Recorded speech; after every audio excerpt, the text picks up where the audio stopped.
the parts are in. I'm gonna go ahead and show you the parts and everything, and step by step on how to remove the gears that are inside the differential. And I'm gonna show you all the parts that I'll be using. So let's go ahead and get started.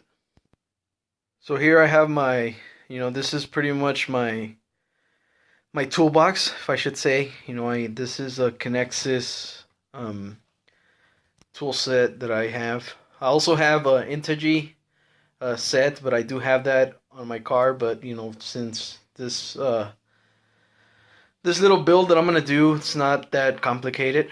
But yeah, this is my easy to use toolkit. I mean, I do have the Duratrax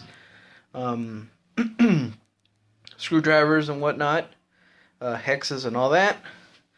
And then over here, I already have the Avid bearings that I'll be using. And then I have the TLR grease. This is the sticky.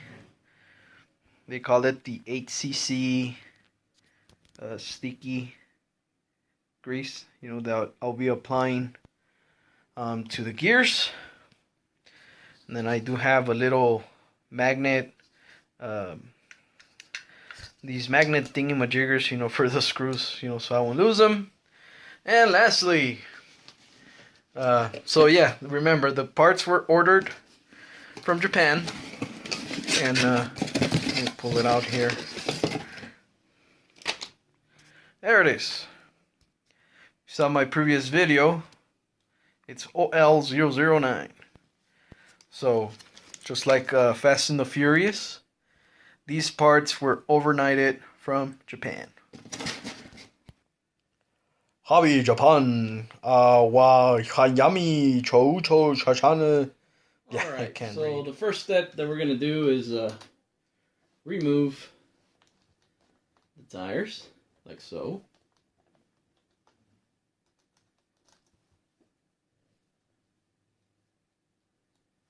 And then let me get to the other side. One thing I do want to point out, so when you remove the back hex from the differential, these pins are annoying. Okay, this is the second time, because firstly, remember that I did remove everything and saw the issue, but these pins, make sure you don't lose them. This is where the magnetic tray comes into play. See, so I have it right there. So let's move on. Alright, let's remove the other wheel.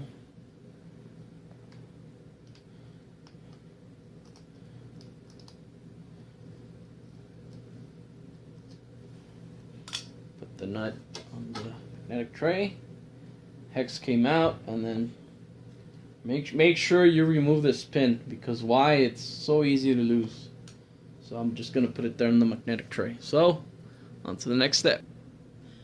Alright, so from here we're gonna go ahead and remove the upper, and well, these are the trailing arms, but so we're gonna remove the upper links and this whole trailing arm, so the whole transmission can fall into place. The neat thing about this is that since I'm running a Castle brushless system, all the bullets, all I gotta do is just take them out, and I don't have nothing to worry about all the wires that come from the motor to the ESC. So I'm gonna go ahead and unplug the motor from the ESC by the bullet plugs, and then just remove upper links and then these trailing arms. So let's go ahead and do that. Alright, here we go. Here we go. Alright. So you got the little nut there. And there's the screw. And make sure, like I told you guys, I highly recommend a little magnetic tray, so you can keep trace of all the stuff that you're removing. So let's go ahead and move on to this side over here. All right, next is this screw for the trailing arm. Just gonna go ahead and show you one side. Pretty much you have to do this to the other. But yeah, you just remove the trailing arms and then just unassemble your mortar, and voila, you have your whole differential outside. So all right, so now that I remove all the screws, I took out the like I told you guys, the bullets from the ESC. So there you have it, the whole transmission, everything. It's out, for me to work on it. So let's get to it.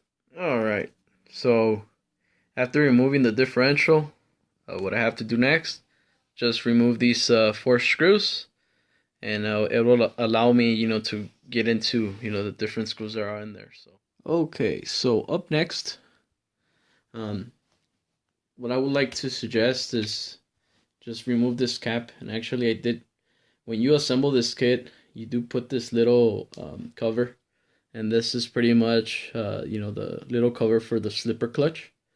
So just go ahead and remove it, set it aside, and then from here we'll be removing the cover for the motor itself. So it's going to be this screw right here, and there you go. See the motor pinion, so it's all in there. Alright, so this next step, we're going to go ahead and remove the mortar, and I do highly recommend to move the mortar even before you start working on this, because the mortar does get in the way. So here's one screw, and let me see, another screw, there it is, and voila. Okay, so a minor mistake that I just did, as I go along. So it's not necessary, to move these plastic parts here. Okay, it's really not that necessary because, these things will come off. But lastly, before you remove all these screws, make sure you remove the screws that are, I don't know if my camera is catching that, but yeah, there's screws inside this hole and this hole. So remove those and you should be good to go. Alright, almost done here with the second screw.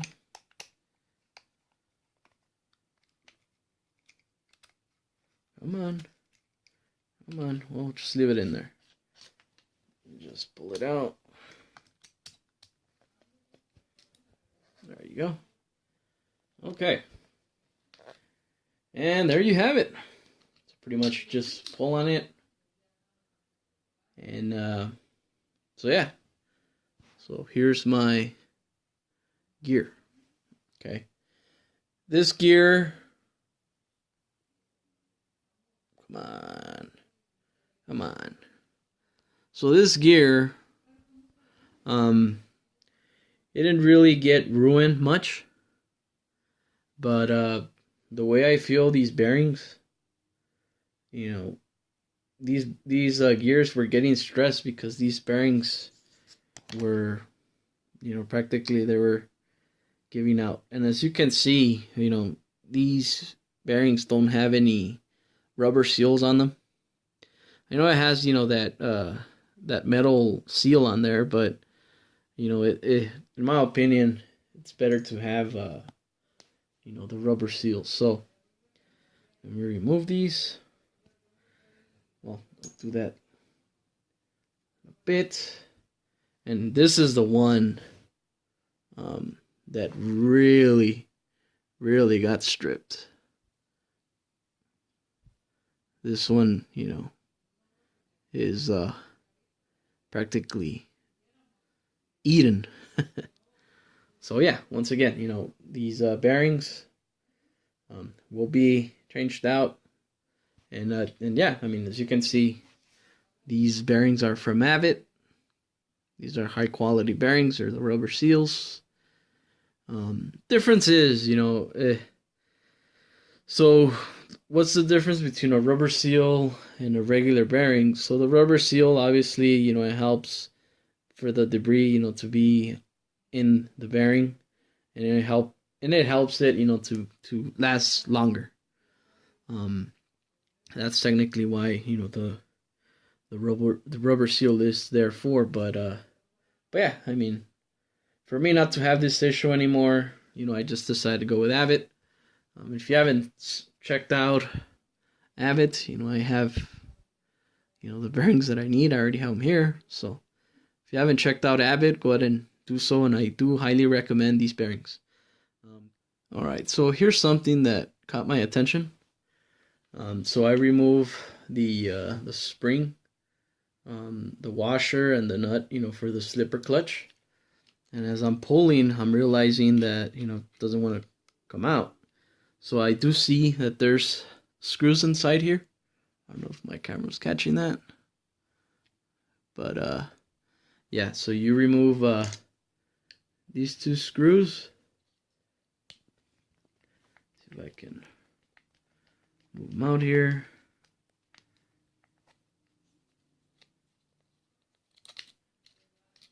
And remember, as you're moving screws, just make sure. So my magnet tray, I'm having, a margin, which screw goes where. So I do highly recommend, you to keep track with your screws, because as you're removing screws, you don't know which one goes where or whatnot, and that's when you start to, have problems. So look, as you can see, here's the whole, practically the whole assembly there. So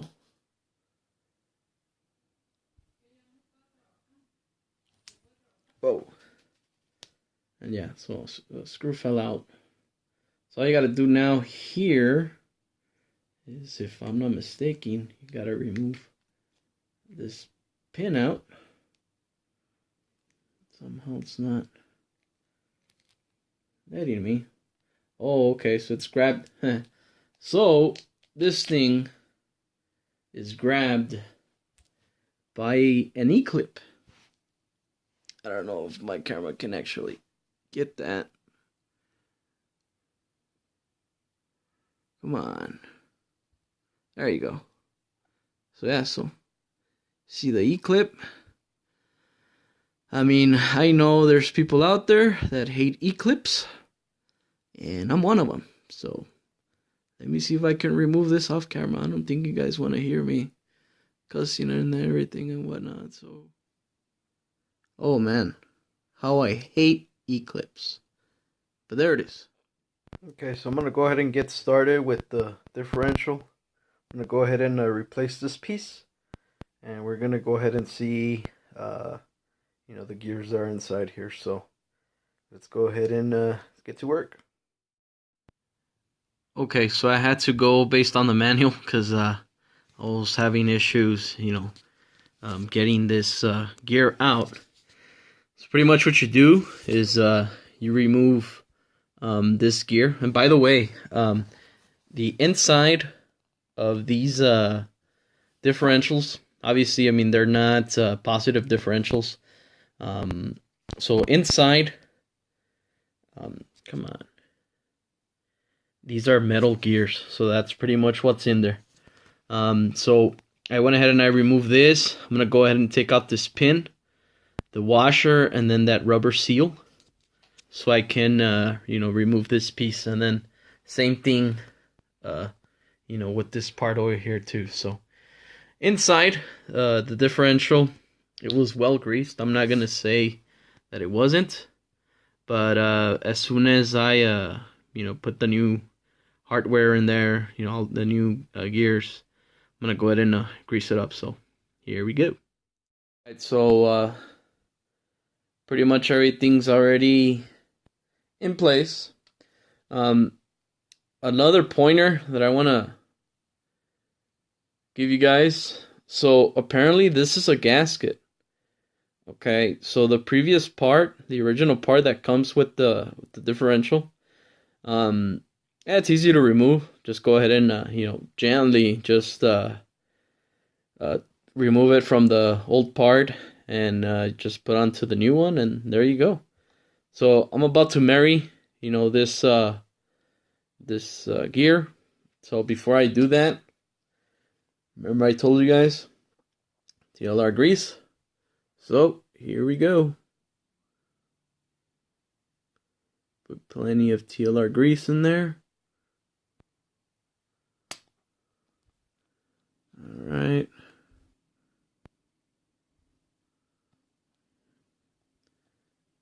And then just move it a little bit. See how it's all going into place now. Nice and lubricated. And once again, I did state that these gears were properly greased.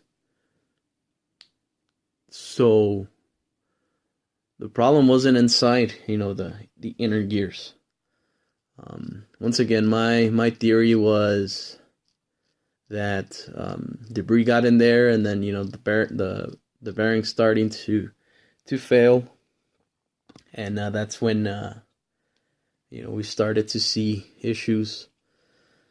And initially, if I can say initially, this truck it is noisy, right out of the box.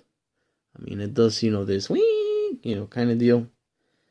So it is a noisy truck, but from how it was to now, let's see how it does, with these, with this grease. So, and I'm very confident, with this grease. So yeah, let me put this, marry this off camera, and I'll get back to you guys. All right, so I went ahead and I married the so-called, the differential. There you have it. I went ahead and I put the Avid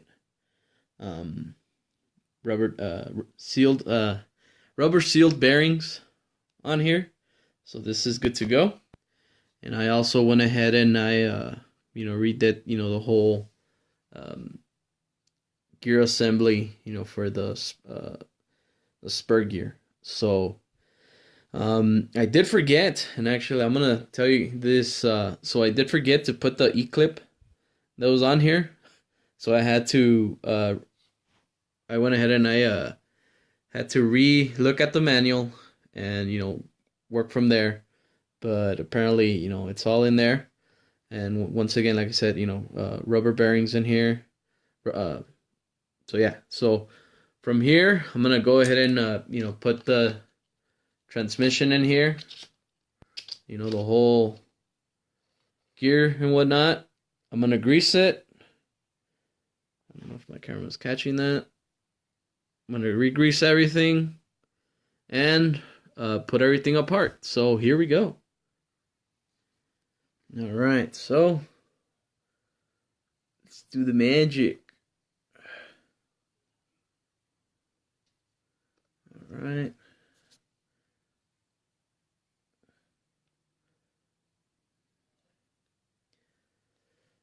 So why do I use, this this type of grease?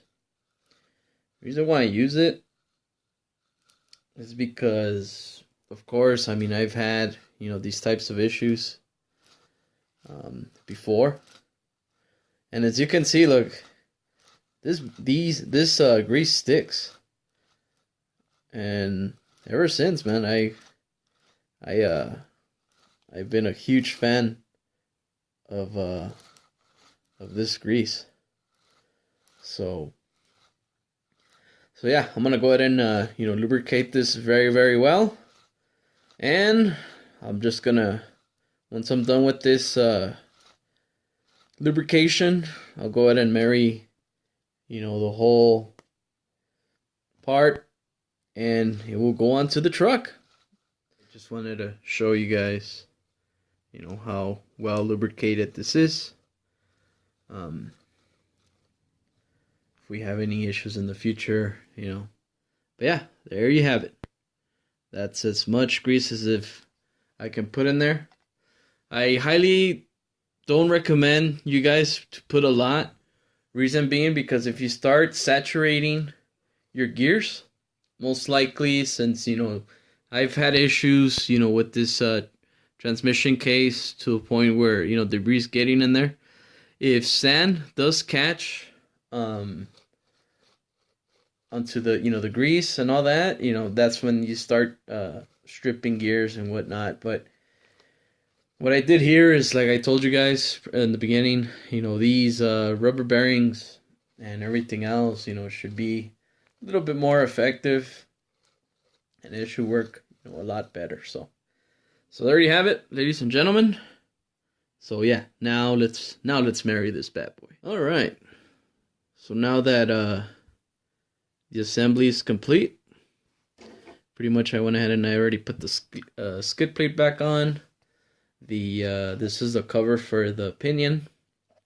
So yeah, I went ahead and I put back the screw, the rubber bearings, rubber cover bearings, motors in place.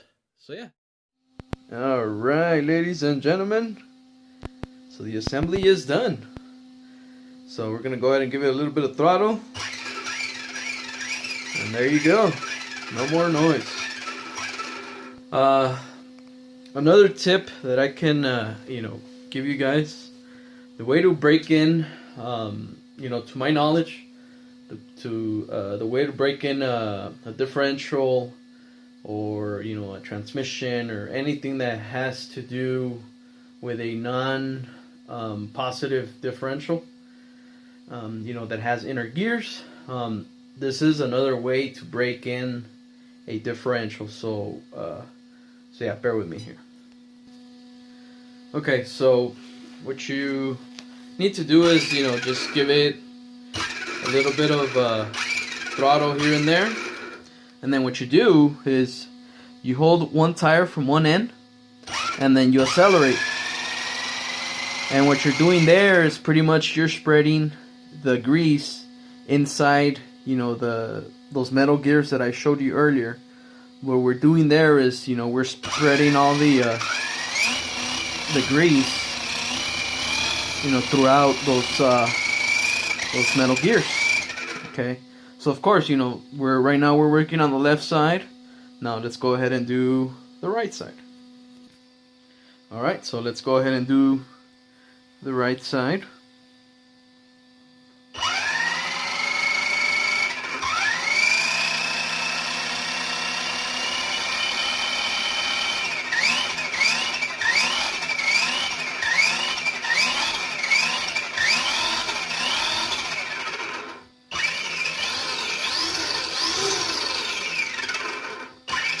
So, and overall, you know, this truck is a noisy truck.